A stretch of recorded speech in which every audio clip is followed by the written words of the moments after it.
All right, how's everyone doing today?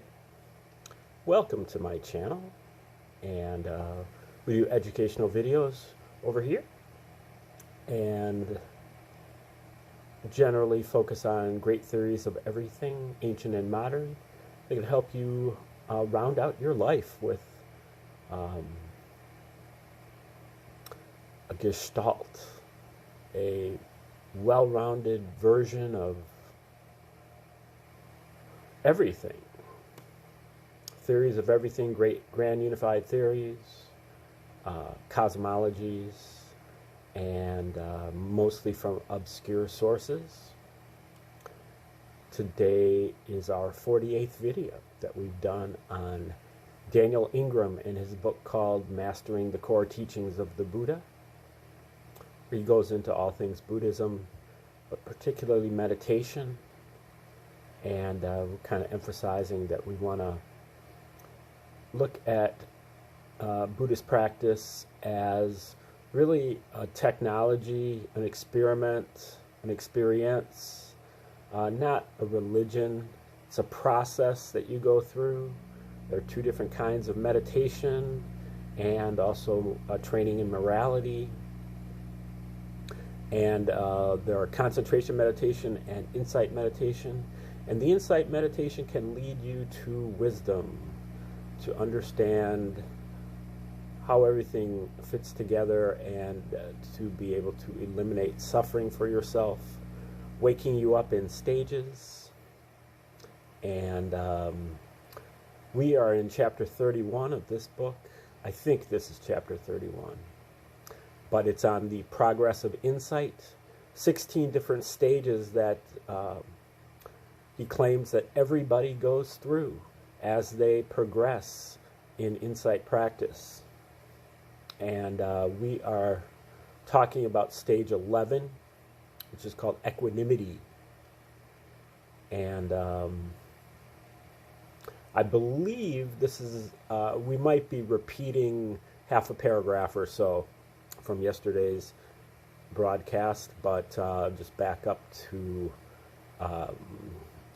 the best starting spot and go from there. I should also note that occasionally at the stage of equanimity, I am prone to having an unusually strong memory of something that seems unrelated to what I'm doing. Such a strong vision of some part of my past. It tends to last just a few seconds for me.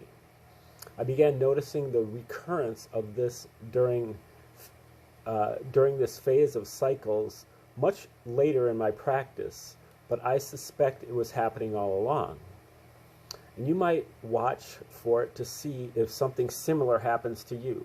I notice it most in daily life.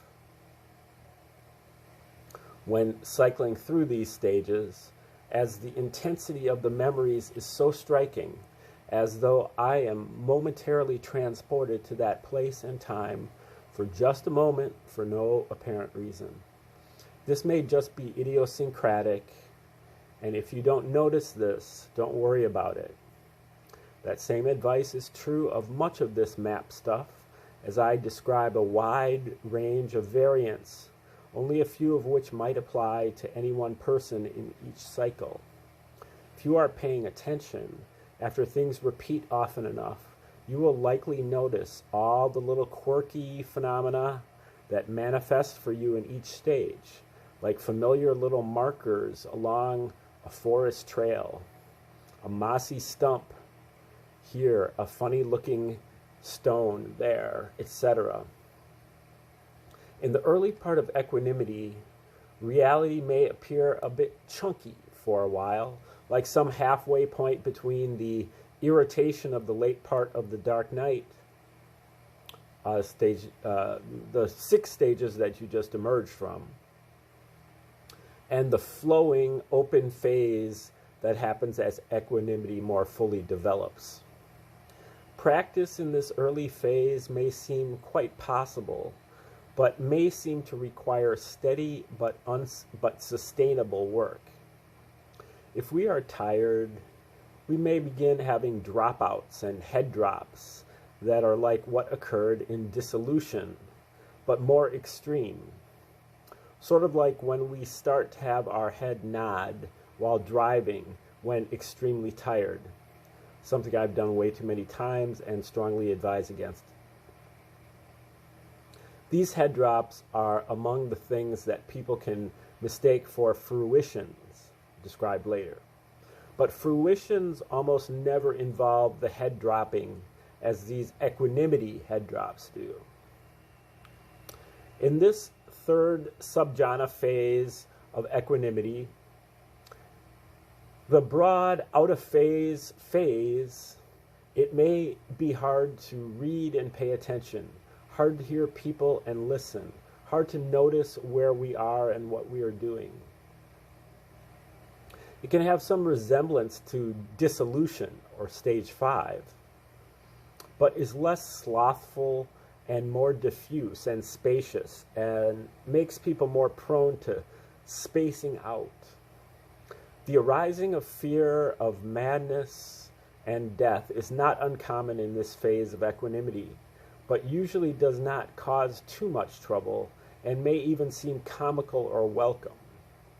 For others, this mini dark night of equanimity can make things complicated, and in the face of that seeming complexity, some will either try to power the thing, unlikely to work well in equanimity, or try to solidify the pleasantness they may have experienced right before it and turn something open, flowing, and accepting into a more stable and safe-feeling fourth shamatha jhana, which is equanimous, or equanimous, but still more frozen and static than works well for reaching stream entry. In this way, which is what you enter when you kind of culminate the whole cycle of stages. In this way, people can stagnate in equanimity. We may get a sense that something strange and perhaps scary, namely reality vanishing, is about to happen.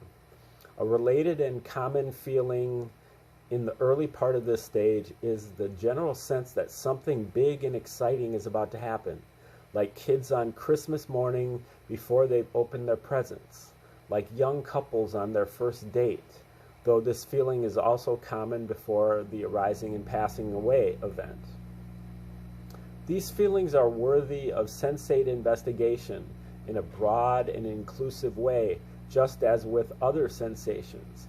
It is common at these times to apply familiar practice tactics that worked in previous stages, such as going for very fine details about small phenomena, as we did building up to the arising and passing. Powering investigation, or noting fast as we have tried to do in reobservation, or some other gamey strategy that we borrowed from an earlier part of the path. Few of these are likely to help, and most will hinder. But many people will try them again and again until they learn this. And there is something to be said for learning for ourselves by trial and error. As Mahasi Sayadaw says in Practical Insight Meditation, we may feel that the noticing and the objects are not close enough. We are not yet recognizing that the objects know themselves, where they are, and on their own naturally. Allow me at this point to introduce the analogy of the kazoo player. Hopefully, it will be as big a hit as the analogy of shooting aliens.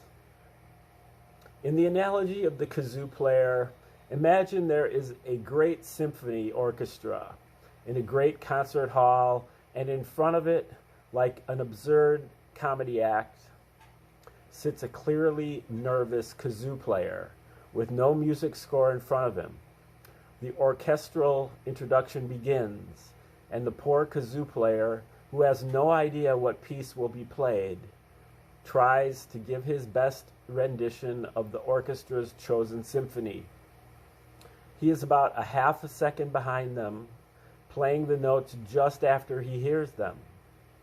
As he is a kazoo player, he can only play one note at a time, so his impression of the orchestra is very crude, hitting on selected highlights of the melody, making for a very small and very simple version of the rich and intricate multi-part score of the symphony that this orchestra is playing beautifully in all its glory.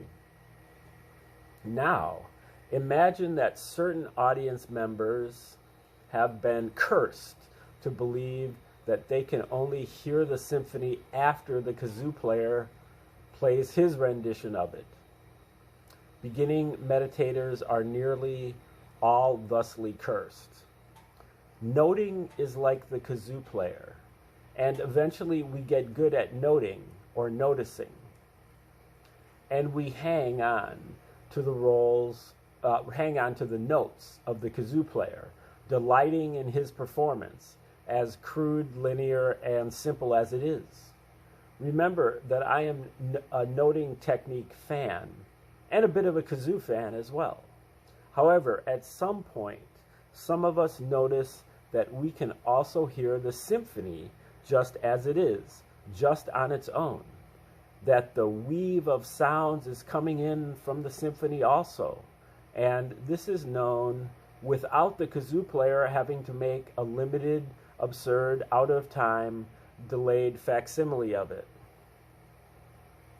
Soon, some of us concert goers are going to begin to find the kazoo player silly, like some sort of joke that ruins the majesty of the symphony as it is. Finally, imagine that someone suddenly puts the music in front of the kazoo player such that he joins the symphony, becomes just one more part of the grand sweep of the melody, largely lost amidst the grandeur of the hundreds of other players all giving it their all. Equanimity is like that, in that we finally are just caught up in the performance without having to feel like we need some poor kazoo player to interpret and imitate the symphony for us. And definitely without having to feel like we have to be up on stage being the kazoo player ourselves. One danger of this analogy is that it might cause beginning practitioners to try to jump up to the broad directness of the later stages without doing the work of the early phase that creates equanimity. Specifically, if you are doing a technique like noting, which clearly is very kazoo player-esque, don't let this analogy dissuade you from noting in the stages of practice when it can be so very helpful. Noting is a great way to get to equanimity, as most practitioners can't notice just the symphony completely without going through some sort of kazoo player-like stages. You will notice that I don't mention anything about the frequency of vibrations in this section, as it is not about that, but much more about flow, fluxing, synchronization, and inclusion.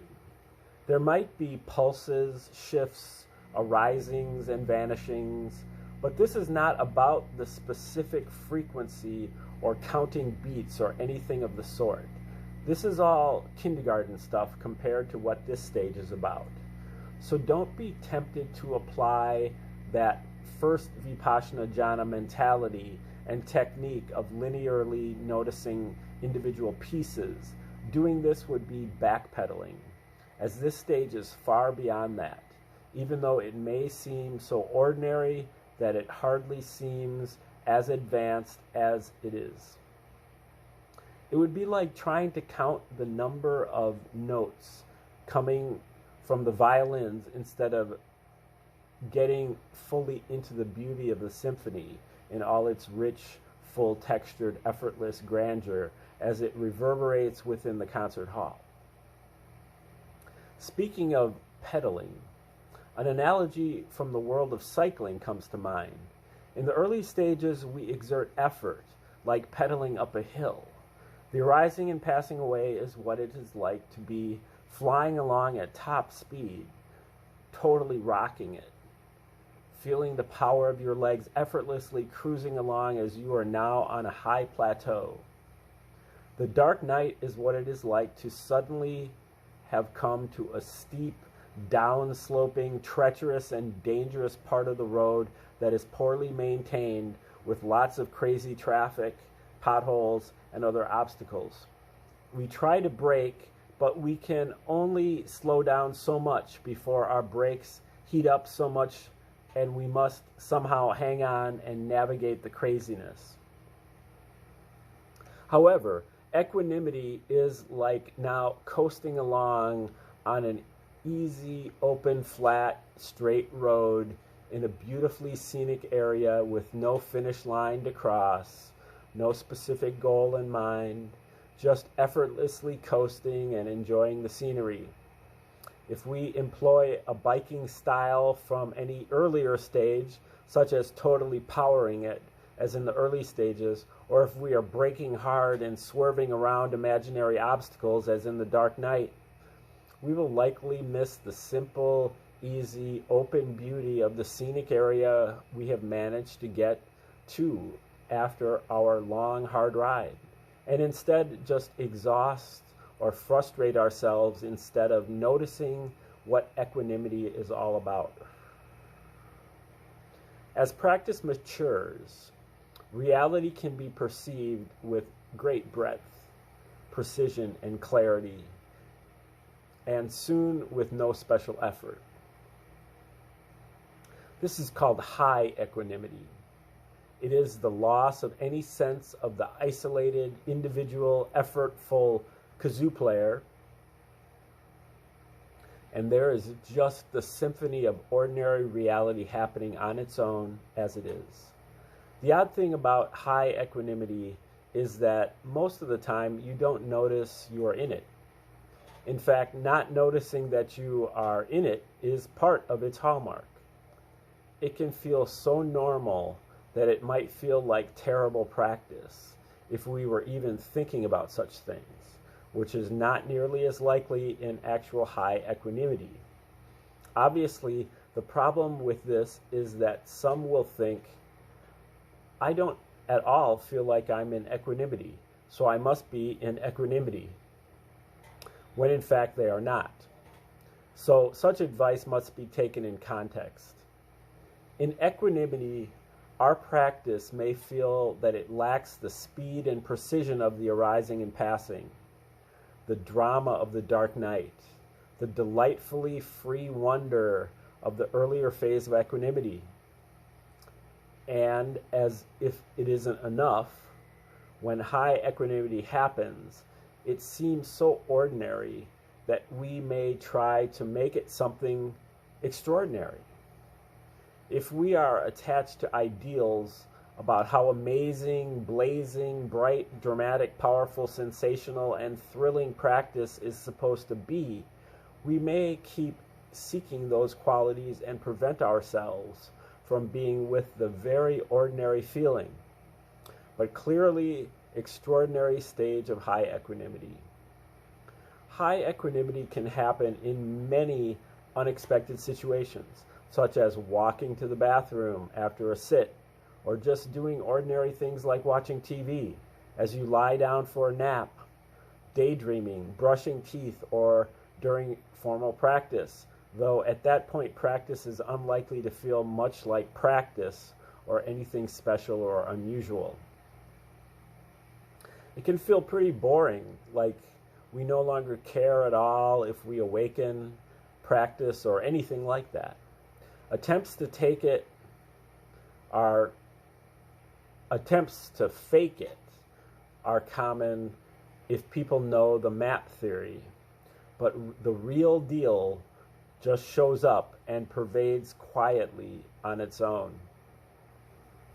It is quite common to experience high equanimity during walking practice, as most people mistakenly believe that walking practice is not as important as sitting, so they let the pressure off, which in this case is good.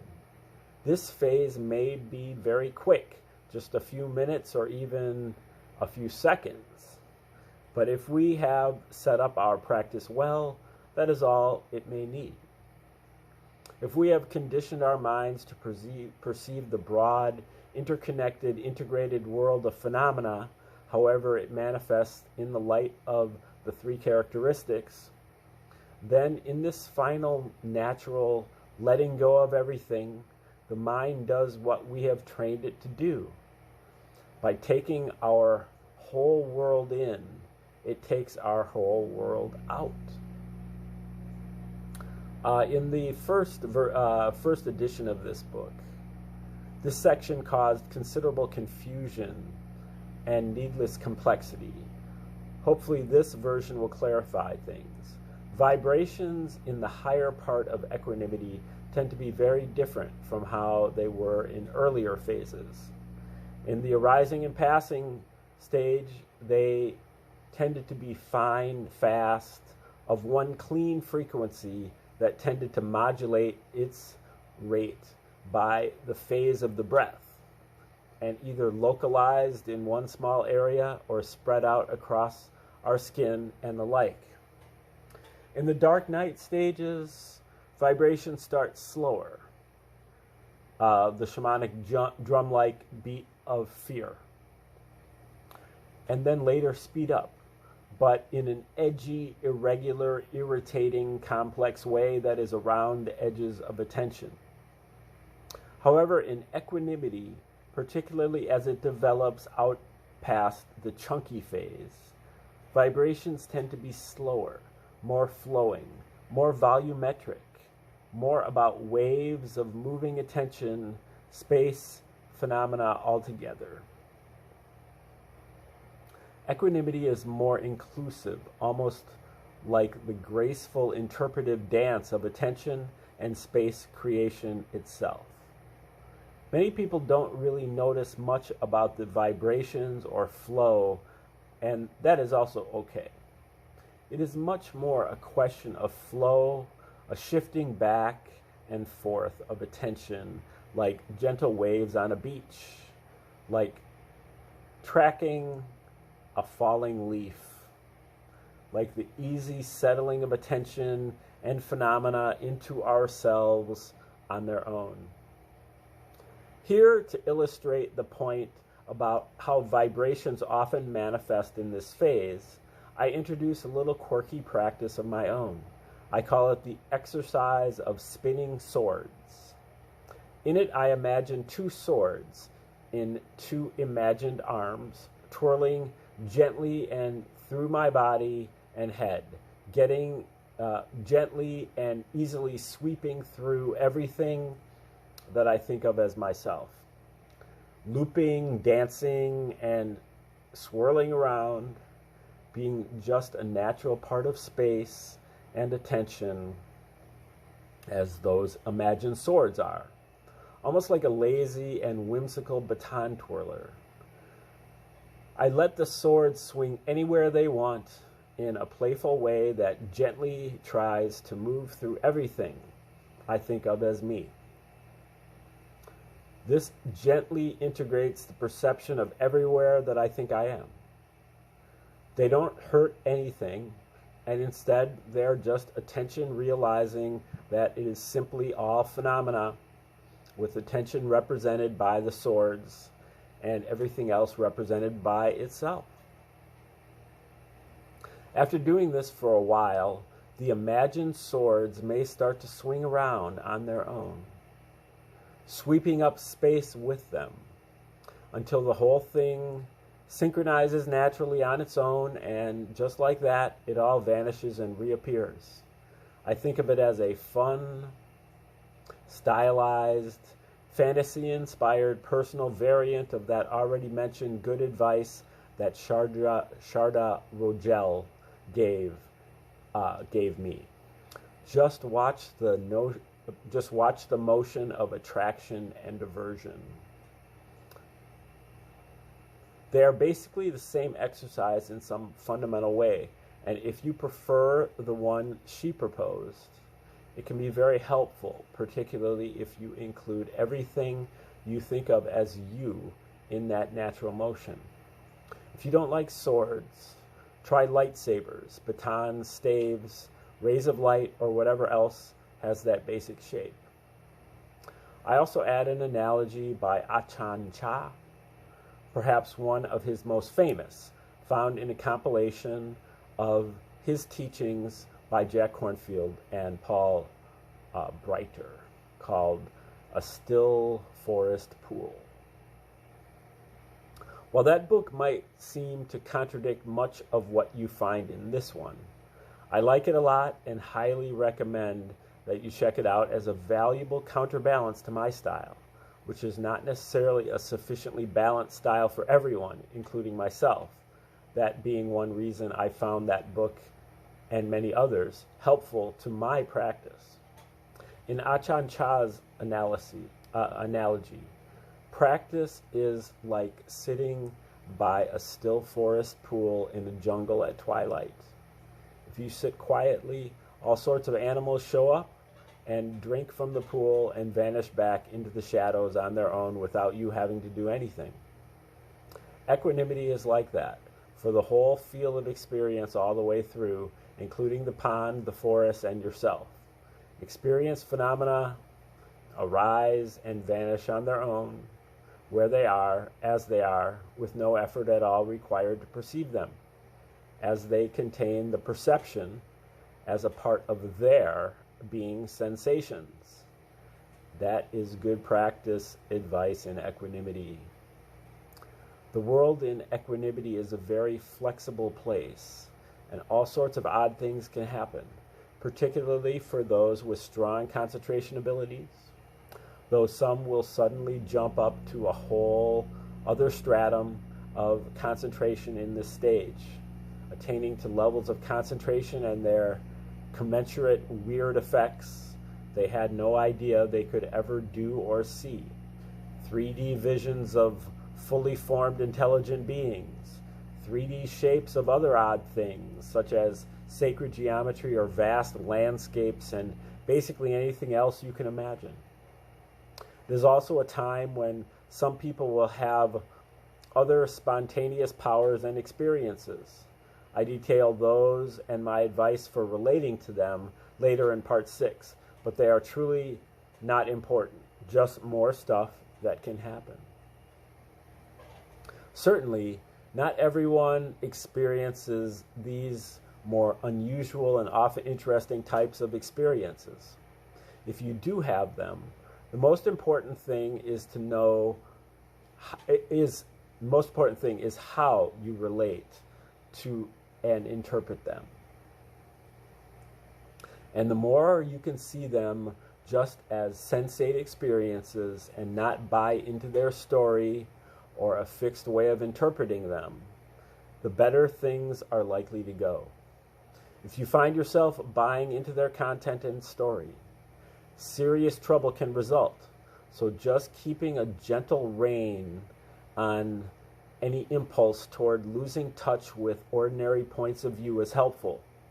If you do find yourself in strikingly unusual territory with odd ways of viewing the world, let some good, mature, and experienced Dharma friends or a meditation teacher know what is going on.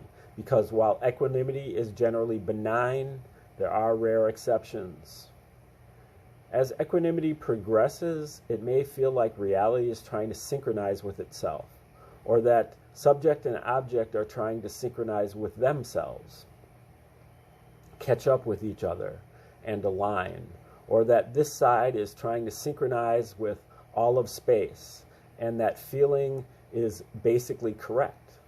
Gently investigate this feeling and any subtle fluxing tensions in it as lightly as possible, leaving plenty of space for it to do its wide, flowing, easy, natural thing.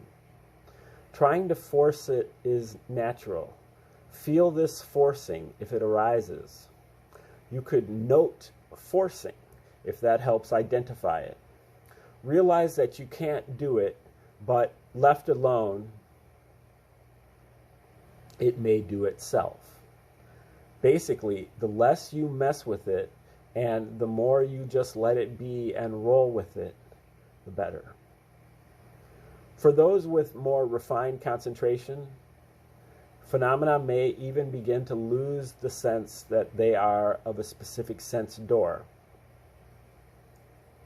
And mental and physical phenomena may appear nearly indistinguishably as just vibrations of barely differentiated suchness.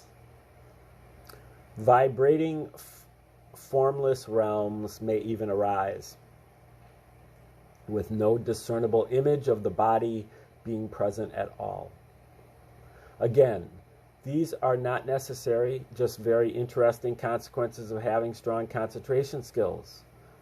Most gain stream entry or the next path without ever having experienced these more refined